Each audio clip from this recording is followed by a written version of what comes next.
Ayan, good morning. Hindi ko alam kung good morning ba talaga, no? Bakit? Bakit ko tinatanong kung good morning ba talaga? Ayan, kung napapansin niyo po, ayan. Kung napapansin niyo po, wala kayong nakikita sa panel ko. Bumigay na naman po yung panel natin. So, ano tayo? Ito po ay 600 pesos. Itong buo na to. Wala po siyang warranty. So yan po ang disadvantage nitong NWOW. Dahil kahit ano pong ano yan, bago o ano, bumibitaw. Yan po yung laging nasisira kahit wala ka pong ginagawa. So paano po nasira? Paano po nag-blackout? Simple lang po. In-on ko lang po hanggang sa biglang nawala. Yun lang. Hindi po siya nabasa. Nakikita niyo po tirik ang araw. Ayan. So yan po yung uncontrollable po dito sa ano na to. Ang ano natin, ang mileage natin doon nasa 4,000. Last time for ano din 3,000 plus. So parang ang lifespan ng panel ay 4,000 ano. So ayun. So total nakaka 15,000 na tayo halos sa ano no, sa unit natin. Mahigit mga ganun na ginagamit natin tong WSP sa araw-araw. And opo, araw-araw ko po siyang gamit. Kaya sulit na sulit naman po talaga. So parang yung natitipid mo sa paggagasolina, mag-ipon ka pambili ng panel. Ayan, ano pa ba ang maano natin? Shoutout muna natin si Boss J Monserrate. Ayan, thank you po. Si Mr. Uten, walang sawang suporta. Maraming salamat sa inyo talaga. Si Kevin, ayan, Seda. Yan ang ano, skilled worker ng Mandaluyong. Ayan. Ayun, so ganun nga po. Ang gagawin po natin ngayon dito ay umorder, mag-abang, magbayad, at ikabit. Di ba? So parang banayad whiskey. So ganun po gagawin natin dito. At pag yun ay bumigay ulit, bali ang ginagamit po nating diode dito ay Double S 110.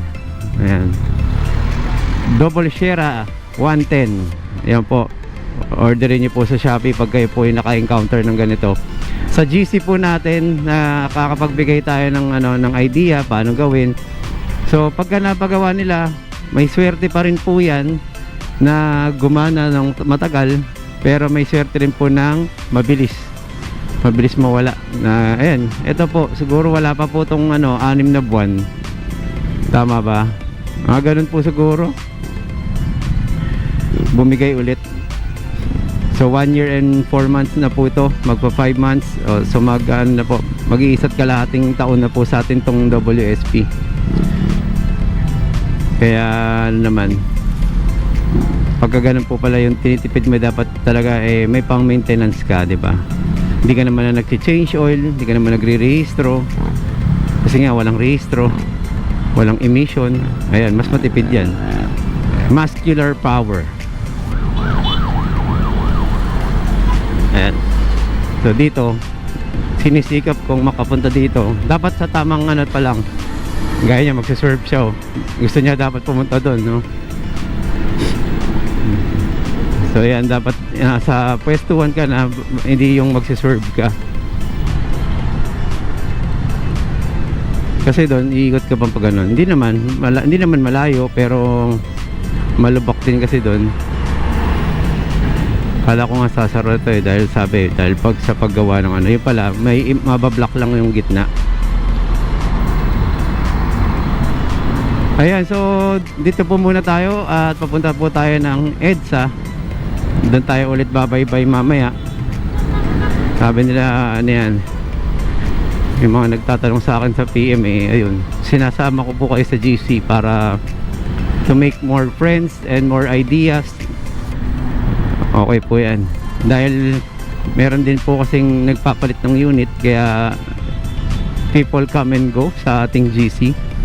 At maganda po doon nagkakilala po tayo, ano. Maraming salamat po sa ganyang ano natin. So yun, dire-diretso na po tayo. Hindi nyo po nakikita kung ano yung takbo natin, hindi po natin alam kung nakasignal tayo, kaya double check nyo lang po to. Pindutin nyo lang po lagi yan para kung sakali hindi po kayo makalito ng ibang ano, rider or ano, driver. Ayun. So ano pa ba? Ayun, so ito rin double check. By the way guys, ito lang, habol ko lang. Kahit po wala po itong panel, gumagana po lahat yung mga ilaw natin, kaya magagamit nyo pa rin siya. Ang disadvantage lang, di nyo alam kung ano na yung battery ninyo, ano yung takbo ninyo. So yun lang po yun. So mas maganda kabisado nyo yung ruta ninyo.